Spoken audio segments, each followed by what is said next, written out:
Ship Book Shrum, and I am back with another video. So today I'm going to be doing my mid-month November wrap up, which is crazy because I'm just have posted my final October wrap up. It's just ridiculous. Like, I'm so far behind in filming, but you know, I have a reason to be behind in filming. I definitely, am taking care of another human being, my baby. So of course I'm not going to be on top of everything, but I have 6 books to talk about in my mid-month wrap up. So not as much as I did with my October mid-month wrap up, but now things are getting more fast-paced because of me being back in my home and actually having to manage stuff by myself and not have really a lot of family assistance, which is cool, but it makes it a little bit more difficult. So let's go ahead and make this quick. I have, let's see, 4 physical copies and 2 digital copies. All right, so the first thing that I finished in November, I've been trying to read as much as I can for nonfiction November, and I have read 2 things so far. Well, 3, but I haven't marked it as read on Goodreads, so I'm not going to include it in this one. But I have read 2 things so far for nonfiction November. If you did not know nonfiction November, which if you don't know, you've been hiding under a rock, because it's been hosted every year for the past like 5 or 6 years by Olive over at a Book Olive. And I've never genuinely participated before because nonfiction and I are like water and oil. We don't mix that well, and I'm trying to be better about it because I really could do with some nonfiction writing, especially in my career. Yeah. So I have read 2 things. One was a graphic novel and one was an audiobook that I listened to. So the graphic novel that I read was My Friend Dahmer by Durf, which I just now realized that that's a strange name. But anyway, he actually went to high school with Jeffrey Dahmer. If you guys don't know anything about Jeffrey Dahmer, he was a serial killer who racked up a lot of criminal activity in a short period of time, and he did not get caught for a while. And he did some cannibalistic things, some really egregious things with bodies after he killed people. Very, very dark guy, but I've watched some of his interviews as a result of reading this graphic novel. Just going off on a tangent really quick. I've watched some of his interviews, and he's very candid about what he did and very aware of what he's done. And it was so interesting because I've seen interviews with Charles Manson, and the interviews with Charles Manson are very manipulative, and he always seems to try to wiggle his way out of what he did. Whereas with Jeffrey Dahmer, it was like, yeah, I did this, it was wrong, and it's sick. And he was very self-aware of his behaviors. Of course, by the time they sent him to prison, he didn't last long. He was killed very, very quickly by another inmate. But this is from the perspective of the author in going to high school with Jeffrey Dahmer and kind of not, I wouldn't say being friends with Jeffrey Dahmer, because he wasn't friends with Jeffrey Dahmer. He was in some ways cruel to him. And what I do like about the author is that he says that in reading this book, you get a better perspective of why Jeffrey may have turned out the way that he turned out, but it's not in a way to excuse his behavior. Like, you don't excuse it. You don't feel like these people should be held responsible for his behavior because he was the one who made the decisions that he made. But this book is a good explanation as to why he may have developed into the man that he became. And I always say it's explanation, not justification. So he's not justifying his behavior, but he's explaining some ways in which the behavior may have happened. And that, deals a lot with like bullying, lack of parental intervention, lack of adult awareness. It's a lot of themes that play in this book. I was not a huge fan of the art style. It's a very unique art style that he has developed that I didn't necessarily care for myself. And I also thought that it ended quite abruptly, but it ended abruptly because it's only supposed to be a book that talks about the perspective of the author, and knowing Jeffrey while he was in high school, he can't go beyond that and it be considered reliable. I mean he could, but it would be like research and probably kind of a rehashing of what a lot of people have already written. So, you know, it did end like super, super abruptly. And I was like, dang, I really want more. And there was more in the back about like things that he had done, the sequencing of events and how he killed people and what happened when he committed his first murder. And it was a really interesting read.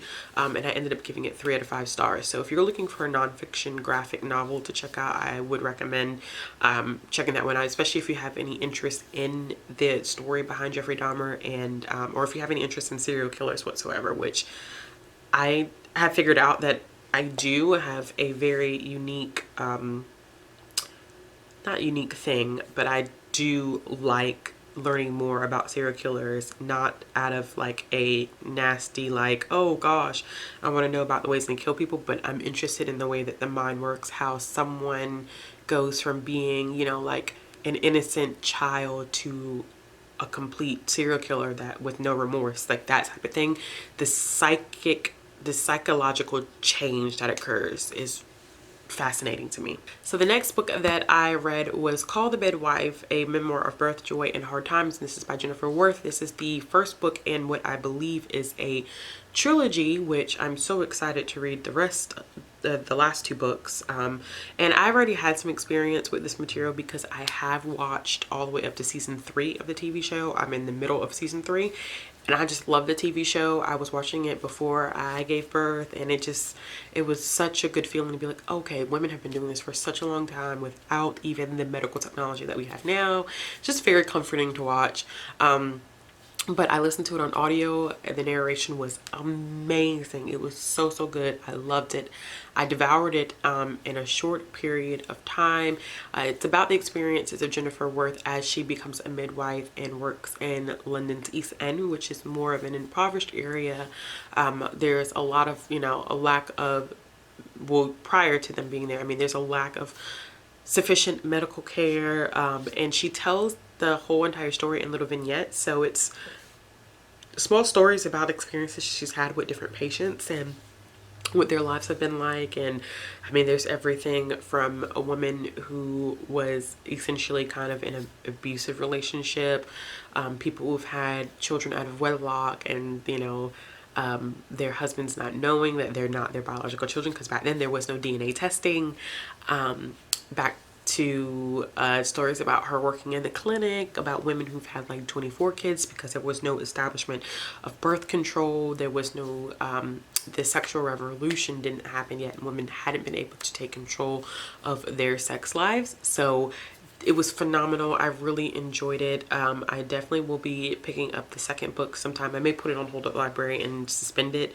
That way I'm not getting so many books at one time in the library, but I rated it a 4 out of 5 stars. The next thing that I read was a middle grade novel that I got sent for review, and this is Grimworld by Avery Moray. This is a book about a young boy by the name of Henry, and Henry lives in this spooky town, and he tries to help this creature find something. Come to find out, the creature tricks him and he ends up getting a pocket watch stuck to his chest, and he finds out that the pocket watch actually tells him how much longer he has to live. So he has to figure out how to get the watch off of his chest and figure out who's been stealing his years and the years of other people who have experienced the same thing.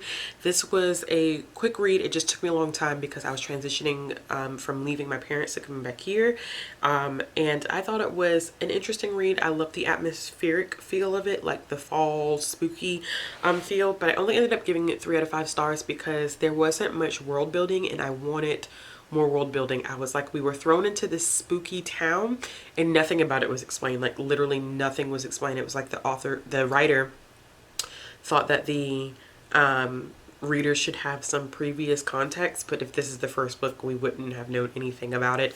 And it's not a long book. It's a short middle grade book. I think it was only 160 something pages, but I did do a full written review of this for a blog tour, so I will link the review to this down in the description box below. The next thing I read, which is something I think I actually read in October, but I didn't mark it to you know, as being read until November, and that's Rosario and Vampire by Ikahisa Ikeda. And this was so interesting. I was like, I need to read more of my manga that are sitting on my shelf that I have not read yet. And this one is about this one is about a guy who ends up going to a school for monsters by accident because he's such a bad student and no one else will take him. And his dad's kind of like, oh, I found another school that you can go to. And he goes to the school and he finds out, oh, holy crap, everybody's a monster except me. So when he gets to the school, he meets, and the guy's name is Sukuni.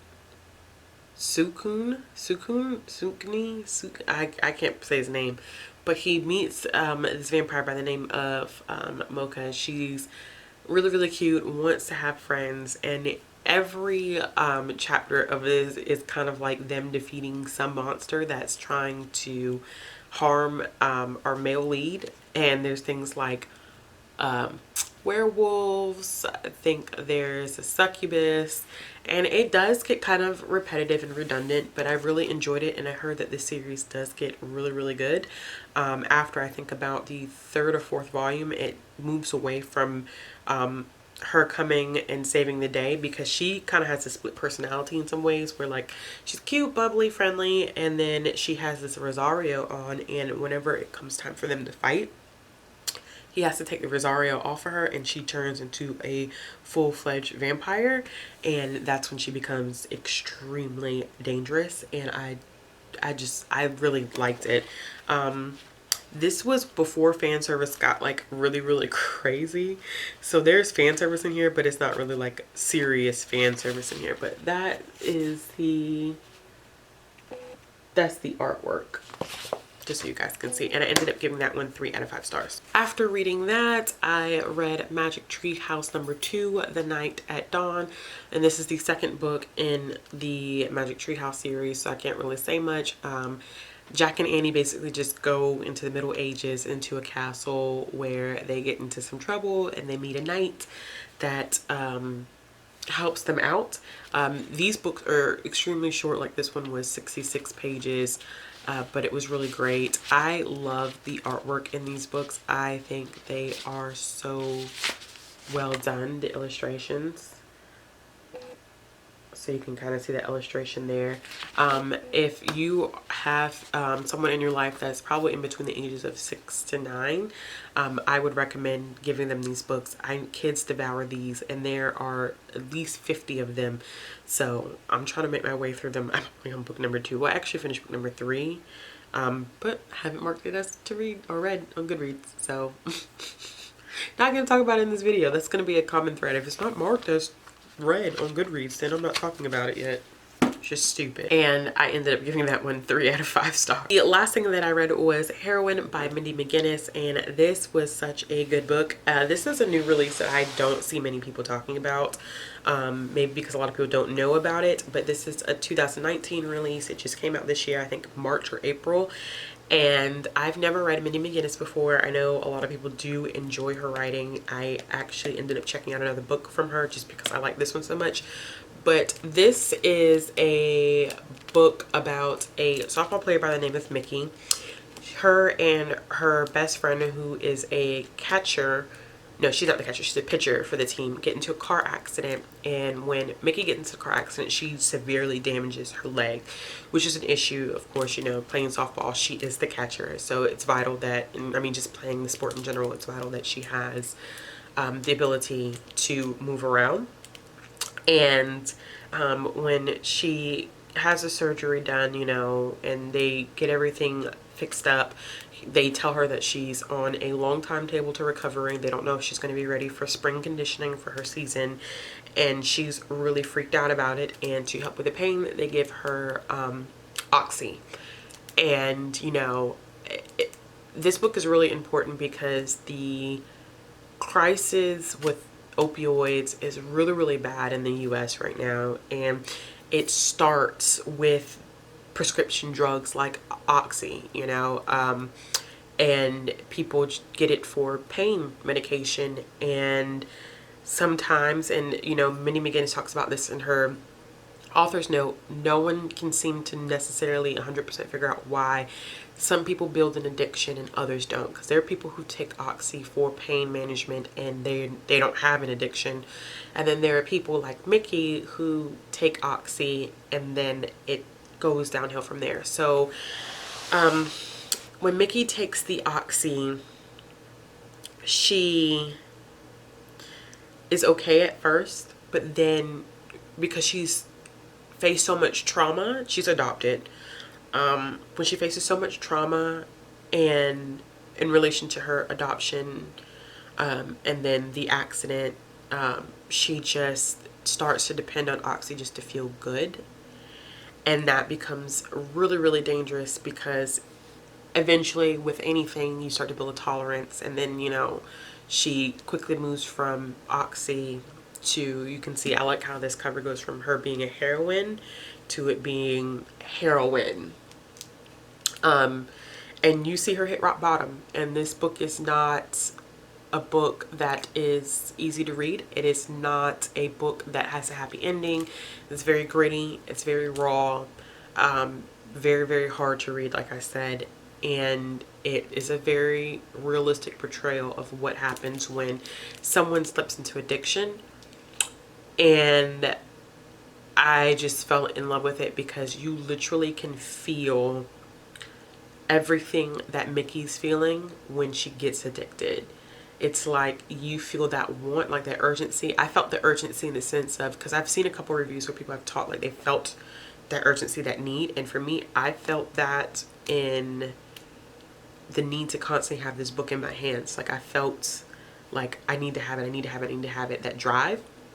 So I can only imagine how Mickey has felt when she went down this downward spiral. I plan on doing a full review of this one and talking about the opioid crisis, and so I need to do a little bit more background research, but I definitely give this one 5 out of 5 stars. If you haven't read it, y'all, like, please check it out. It is phenomenal. I loved it, loved it, loved it, loved it, loved it. All right, y'all, so that is it for my November mid-month wrap up. Gosh, one of these days I'm not gonna get so tongue-tied. If you like this video, make sure you give it a thumbs up. If you want to see more content from me, click the subscribe button, hit the bell for notifications. If you're interested in following me on social media, all my links will be down in the description box below. As always, I hope you guys have a wonderful evening. I'll be back with another video soon.